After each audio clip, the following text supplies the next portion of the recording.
Today, we're putting my brother's boat back in the water.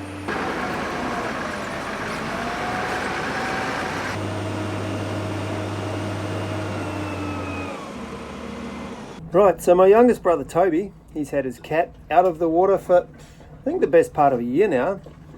He's been working full time, but in his spare time, doing a few upgrades, doing a bit of badly needed maintenance to his boat. It's a 10 metre cat, I think a Peter Kerr design. And it's been on the hard stand, yeah, as I said, for the better part of the year. Today was the day. Time to get it back in the water, all the jobs are done. And I'm going to show you how he managed to do it in a very cheap and nasty, no, not so nasty, very cheap way. But yeah, it all went off without a hitch. So I'll walk you through this. Pretty cool operation. The boat's been sitting on the hard stand at our older brother's house. That's where he's been doing the work.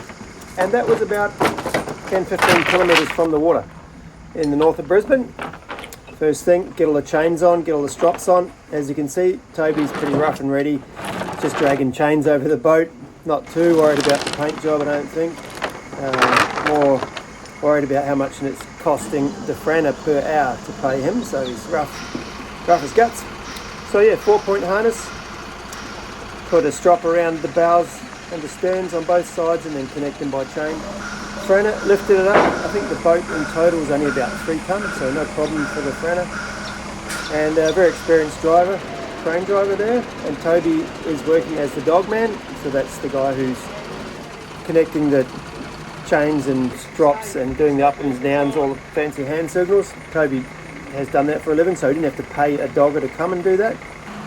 So yeah, lift it off its bed where it's been sitting for a year and place it on the back of the tilt tray. And so Toby had these big H-beams, or I-beams I think they're called, big steel beams, all measured up on the back of the truck with some rubber conveyor belts as cushioning. And yeah, set it down nicely there. Tied it all down, put the wide load strap on the back because it's, I think, a bit of a wink, 4 metres. I think that's the width that you can take on the road without needing a special convoy permit. So yeah, it was 4 metres exactly. Older brother has a trucking company, so I borrowed 2 trucks, a low bed and a tilt tray off him for the day, and a couple of the nephews to help, and they drive the trucks. And then he paid a franner, which is an Australian term for a crane of some sort. And he also paid a pilot to drive out in front because this would be a wide load. Yeah, time to go. So I went out the front and filmed him coming out. The first tricky part was getting it out the gate. Obviously they knew it could get out because they got it in, but I remember when they took it in they were pretty worried that it wouldn't fit between the house and the edge of the gate. So the guttering and the edge of the house, and on the other side the gate that went across.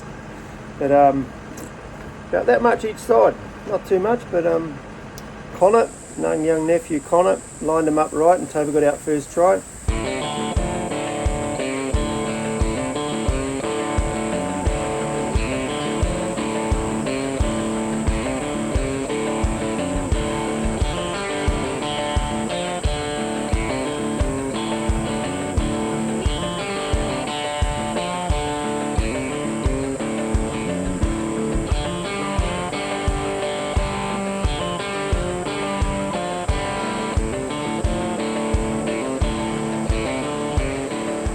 Yeah, set off.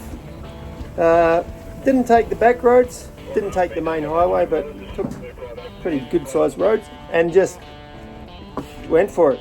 Yeah, obviously pilot out in front, but yeah, all straightforward.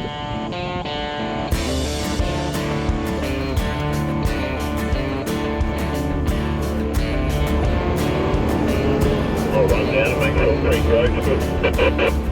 I went ahead of them to try and film with the drone and everything, and I thought I'd have plenty of time because they'd be so slow. But I got there, just got the drone up in the air, hardly got all the settings and everything right, and then they'd come around the corner and were flying down towards me. They must have just didn't get held up at all. They just went straight through, no traffic problems. It surprised the heck out of me. I only managed to get a few of these drone shots, and yeah, made it through the traffic easily.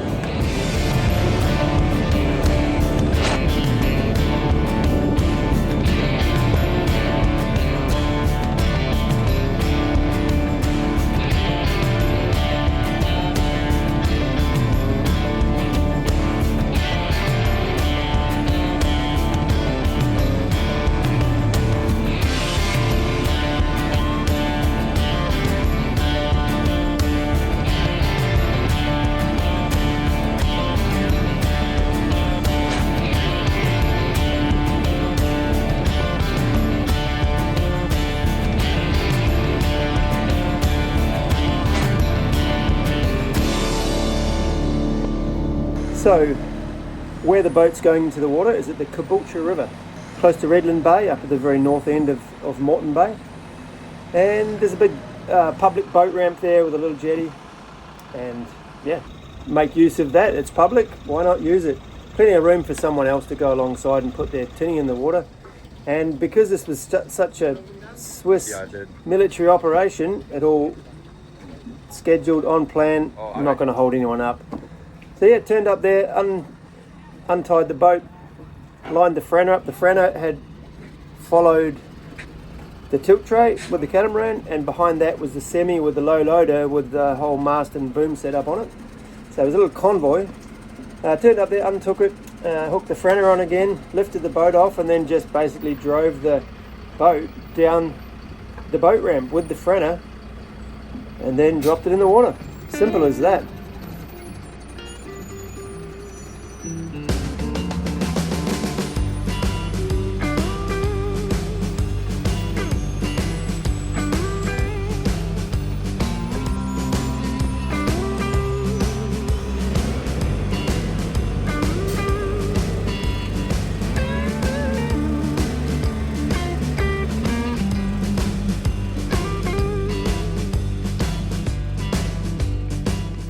Yeah, dropped it in the water, held it there for a minute, threw some ropes over to the jetty, let it off, and then yeah, paid I think $600 to the crane driver, cash, and bye bye, see you later, job done. Oh no, I'm getting ahead of myself, The franner went and parked back up, and then drove the semi in, unhooked all the ropes holding the mast down.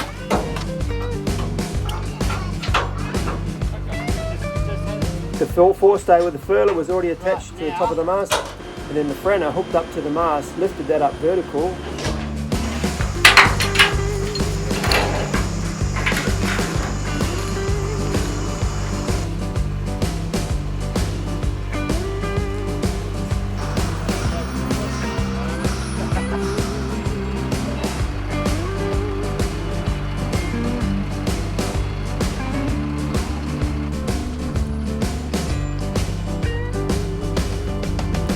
Drove down the boat ramp, boom, hooked that on. Toby wiggled the base into place, put the bolt through. Huh? Yeah, just that corner where we had it slinged, you know. Yeah. I've got more splinters, so what do you reckon? Put it up.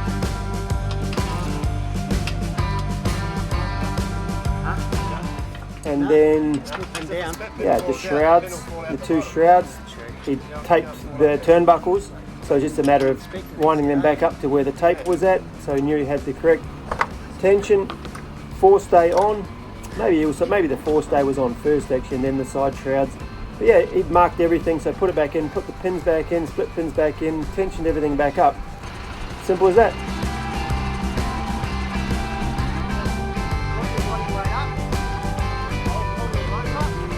Sent the youngest nephew, Ethan, up the mast. He'd never climbed a mast before, so we were all ribbing him a little bit, but he did well. He climbed up there, unhooked the strap from around the spreaders for the franner. And then, yeah, then it was time to just put all the running rigging back on, reattach the boom, obviously. What else? Put the dagger boards in, I think. Yeah, put the dagger boards in, got the steering working again. So that went pretty smoothly, you happy with that? Yep, I'm glad it went as smooth as the haul out. Yeah, it could have. I was expecting something to go wrong, but nothing did, so that's a win. And she's looking good? Yeah, it's looking a little bit dirty, but it's a timber boat, so you're better off washing it with salt water anyway. Yep. So what is this boat? What sort of, tell us about it. It's a Kerr Dragon, built by Peter Kerr in Tin Can Bay. 9.5 metre long, 4.5-ish metres wide. And the hulls are made with strip pack cedar, epoxy coated either side, and the cabin top and everything's made with marine ply with epoxy coating. I've never actually seen another one like it, to be honest. Like I this think- small with the cab, with everything that it's I'm got. pretty sure it's a one-off. Peter Kerr built it for himself, Yeah. as far as I'm aware. I Had it for a few years and sold it on. And how heavy is it? I don't know. Yeah, so what are some of the big jobs you've done since it was out on the HUD? Probably the biggest job would have been stripping 25 years worth of anti-foul off the hull, barrier coating, and then applying 8 layers of copper coat to it. Yeah, and what else? I had rot in the rear transom, so I had to cut completely the whole transom out, and I replaced that with Nitacore and epoxy. I raised the sugar scoop step just 35mm, just so we don't get that scum build up, because we're cruising a little bit too heavy. Raise the waterline again? Yeah, raise the waterline. I was going to put a boot strap on, but because I'm doing copper coat, I just raised the copper coat right up. It can work as a boot strap. Yeah, I did heaps of just little things that you sort of forget about once they're done. Lots of little tidying. I put stainless grab rails on because there wasn't a hell of a lot to hang on to when you're going forward. I also glassed and put a barrier paint 2 water tanks in to remove the water bladders, because if anyone's ever had bladders, they know what they're like.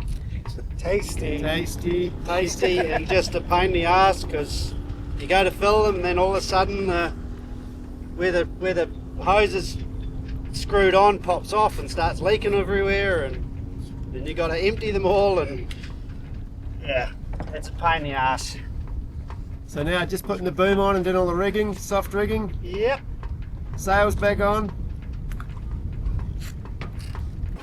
Got everything back on. The tide was right. We throw the lines off. Off he went, mowed it out into the river, put the boat at anchor, came back over in the dinghy, jumped in the truck, drove home. Simplest thing ever. And yeah,